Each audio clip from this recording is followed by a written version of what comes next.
Meus queridos, terminamos a última videoaula já tendo identificado o quinto e penúltimo reino de domínio transitório, a Roma Papal, que sucederia a Roma pagã e viria para exercer um domínio híbrido na humanidade. Metade de ferro, metade de barro, tais quais os pés da estátua do capítulo 2 de Daniel. Traria ela a marca da divisão do sagrado com o profano, ao mesclar interesses terrenos ou materiais com elementos eternos ou espirituais, porém com o objetivo de dominar, de governar, de exercer um poder ou um poderio ainda humano. Curioso atentar, e não detalhei isso na aula passada, que o poder que esse reino exerceu ao longo da história corresponde àquela descrição do chifre pequeno em vários pontos, sobretudo naquele em que se informa que esse poder faria guerra contra os santos e prevaleceria sobre eles. E estão aí todas as guerras santas e inquisições ao longo da Idade Média que não deixam dúvidas sobre o triste cumprimento dessa profecia, mediante atitudes absolutamente contrárias aos ensinamentos de Jesus. No entanto, o poderio desse reino seria ele também transitório, e seria ele sucedido pela vinda do Filho do Homem, a quem foi conferida a autoridade, a glória e a posse de um reino que será eterno, segundo a profecia dos 4 animais do capítulo 7 de Daniel, conjugada com a da estátua no capítulo 2. Fato esse que corresponderá então ao início da era messiânica para os judeus, a parúzia, o retorno de Jesus ou do Messias para os cristãos, ou ainda a vinda de um outro consolador, com o início de um processo de regeneração da humanidade para os espíritas. E esse desfecho, a era messiânica, a parúzia ou a regeneração, está revelado ali nos versículos 13 e 14 do capítulo 7 de Daniel, tratando-se daquele parênteses que ele faz na sua visão. Vamos recordar o texto bíblico, diz ele: Eu estava olhando nas minhas visões da noite, eis que vinha nas nuvens do céu um como o Filho do Homem, e dirigiu-se ao ancião de dias, e o fizeram chegar até ele, e foi-lhe dado o domínio, e a honra, e o reino, para que todos os povos, nações e línguas o servissem. O seu domínio é um domínio eterno que não passará, e o seu reino tal que não será destruído. Esse mesmo entendimento, meus amigos, já se encontrava esposado na interpretação que Daniel faz do sonho do rei Nabucodonosor no capítulo 2, ao se referir à destruição da estátua por uma pedra que se solta de uma montanha sem o auxílio de mãos para atingi-la nos pés, e que mediante um só golpe viria para instalar um novo reino que nunca será destruído e que também não será dominado por nenhum outro povo. Daniel 2, 44 e 45.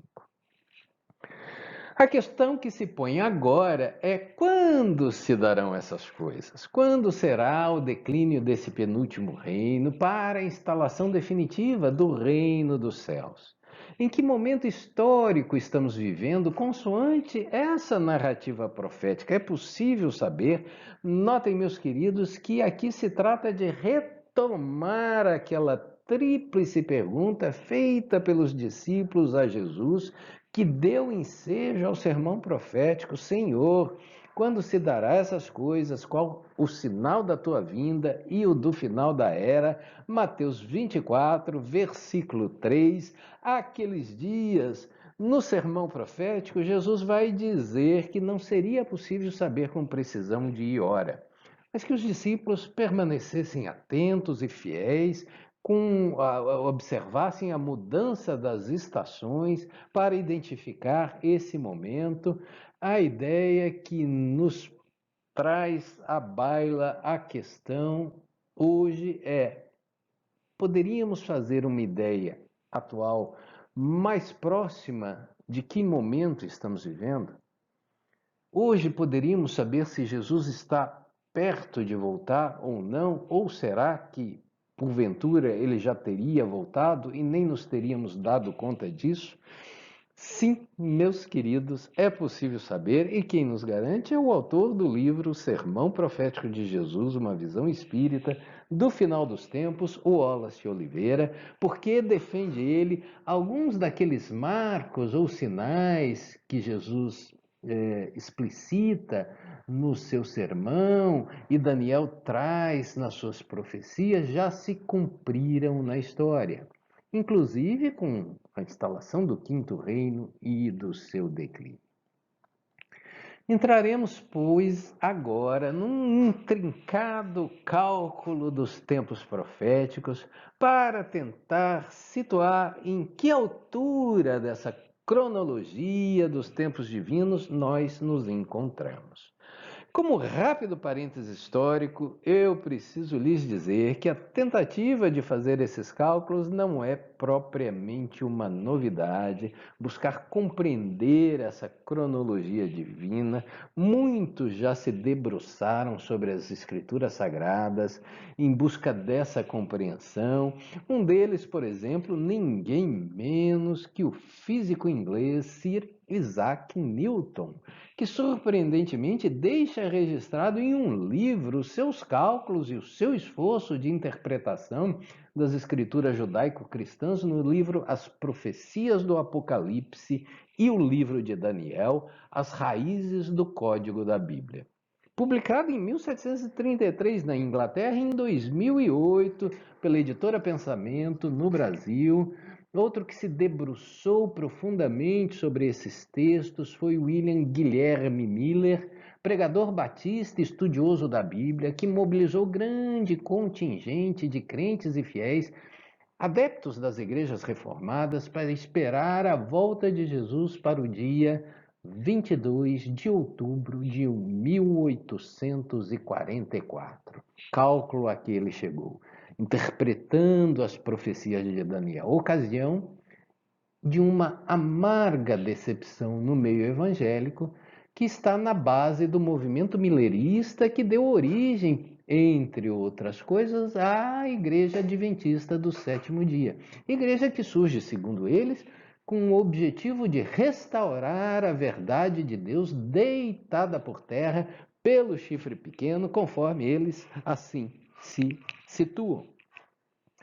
A elaboração adventista para a frustração veio com o entendimento de que a data prevista por Miller estava correta, no entanto, o evento era equivocado. Naquele dia, Jesus teria entrado no santuário celestial e não no terreno, e iniciado a fase final do seu ministério sumo sacerdotal lá, para posteriormente, em breve, voltar para redimir finalmente o seu povo. Enfim, meus queridos, mergulhamos nós também nessa aventura, e a primeira coisa que eu preciso lhes dizer é que, para qualquer projeção temporal que nós queiramos fazer em torno do cumprimento das profecias, nós precisamos estar atentos a pelo menos duas coisas. A primeira delas, precisamos saber se existe a previsão de um prazo para que o evento ocorra e se cumpra. E depois, é preciso saber aquilo que em direito se conhece como dies a quo, ou seja, a partir de que marco temporal esse prazo será contado. Tendo um prazo e um marco para o início dessa contagem, nós podemos fazer uma ideia bem precisa de quando os eventos se cumprirão. E aí você se pergunta, Paulo, tem isso no livro de Daniel? Tem, meus queridos. E o bom, o divertido mesmo é que você verá, nós não temos apenas um prazo estipulado, não, Daniel nos traz pelo menos 3. No entanto, ele nos traz apenas um marco temporal para o início dessa contagem. Conte-nos logo, Paulo, que prazos e que marco é esse? Vamos por partes, meus queridos. Primeiro pelos prazos, para depois chegarmos no marco previsto por Daniel, para entendermos então em que momento histórico estamos vivendo. Retornando, pois, meus queridos, à profecia dos 4 animais de Daniel, que trouxe a compreensão para o quinto reino, convém lembrar que há detalhe detalhes interessantes ali que nos remetem a um primeiro prazo temporal. Trata-se daquele momento em que é feita a revelação de por quanto tempo as blasfêmias e infâmias proferidas pelo chifre pequeno, o quinto reinado, o sucessor da Roma imperial, prevaleceria contra os santos. Bom lembrar que lá no texto um anjo explica a Daniel que o quinto reinado ele perduraria por um tempo, dois tempos e a metade de um tempo, até que o tribunal se reunisse, se instalasse, estabelecesse o juízo, conforme Daniel 7:25. Portanto, meus queridos, eu lhes remeto para o quadro sinótico aí ao lado, para que vocês possam entender que o reino simbolizado pela influência da Igreja Romana, um reino misturado de poder terreno e deturpação das verdades espirituais, perduraria por 3 tempos proféticos e meio, o que equivaleria a 3 anos proféticos e meio. Ora, como um ano possui 12 meses, multiplicando por 3,5, você chegará à conclusão: 3 vezes 12, 36, mais 6 meses, 42 meses é o tempo de duração desse quinto reinado. Ora, como você já está informado que um dia profético equivale a um ano, vamos transformar então esses 42 meses em dias, multiplicando por 30, para depois transformarmos os dias em anos, dentro daquele princípio do milênio, do dia milênio, extraído lá do livro de Números. Então, 42 meses multiplicado por 30 dias nos remontaria à ideia de 1260 dias, o equivalente a 1260 anos.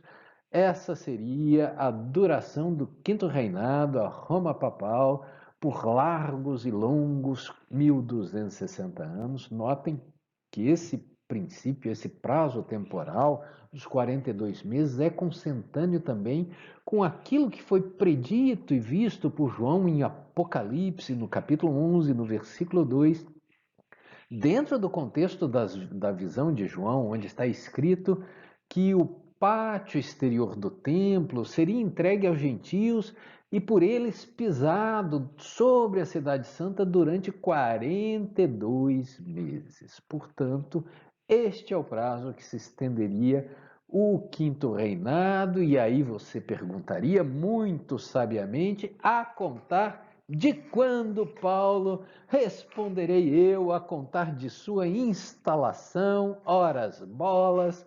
O problema, meus queridos, é quando se instalou a Roma Papal, porque aí há uma margem considerável de eventos que possibilitam uma divergência de até 72 anos. Acompanhem comigo nesse próximo diagrama, em que eu vou lhes explicar que, aplicando-nos a uma pesquisa histórica, nós poderíamos entender que, a Roma Papal teria sido efetivamente iniciada quando o imperador bizantino Justiniano I tira os povos ostrogodos arianos de Roma. Isso remontaria então ao ano de 532 depois de Cristo. Ou dois, podemos entender que foi mais tarde, quando o imperador bizantino Foca confere ao bispo Bonifácio III a primazia por ser ele o bispo romano.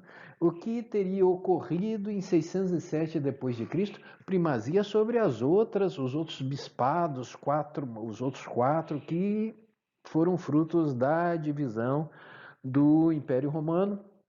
É o que teria ocorrido no ano 607 depois de Cristo. No entanto, nós não podemos ignorar que no livro A Caminho da Luz,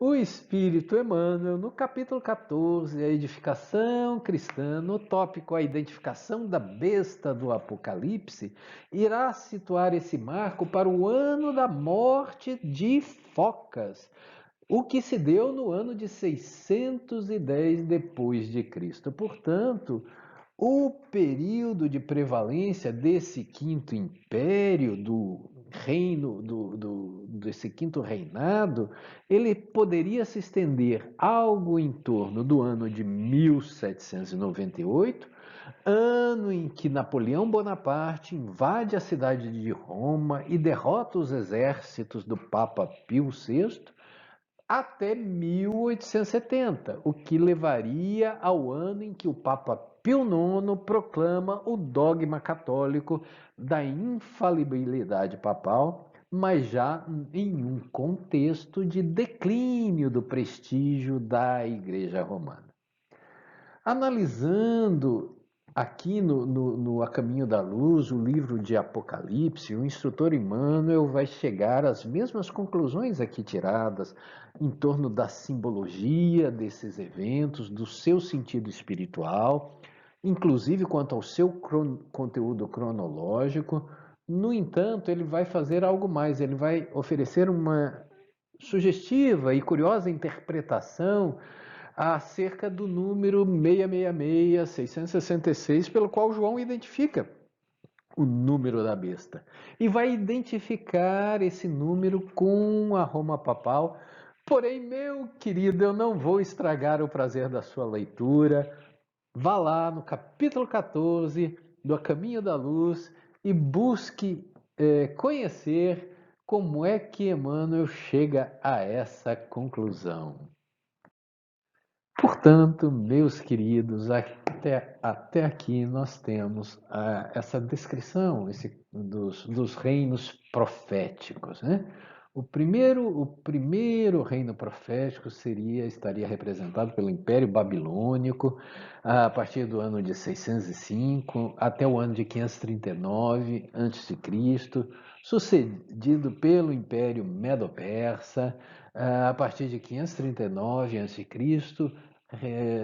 prolongando-se até o ano de 331 AC, sucedido pelo terceiro reinado, a Grécia, a Macedônia, o Império Greco-Macedônico, a partir de 331, indo até o surgimento do Império Romano, no ano de 168 a.C., que se estendeu até o ano de 538 depois de Cristo, ano em que os ostrogodos são expulsos de Roma, extinguindo então, sucedido que foi agora pelo quinto reinado a Roma papal, dentro desse intervalo temporal, algo em torno de 538 a 610 depois de Cristo, que levaria o seu final para algo entre 1798 e 1870 depois de Cristo.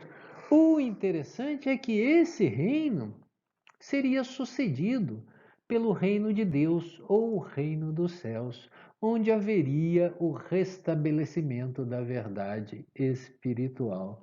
Assim, importa-nos entender onde é que nós nos encontramos na timeline da história com relação a esse sexto reinado. O reino de Deus, o reino do céu já começou ou em que momento, em que marco histórico ele se fez ou se fará presente? É possível entender isso, meu querido? É possível entender, mas para isso eu lhes convido a mergulharmos em mais uma das boas e grandes visões proféticas que Daniel nos traz no seu livro. O que faremos na próxima videoaula.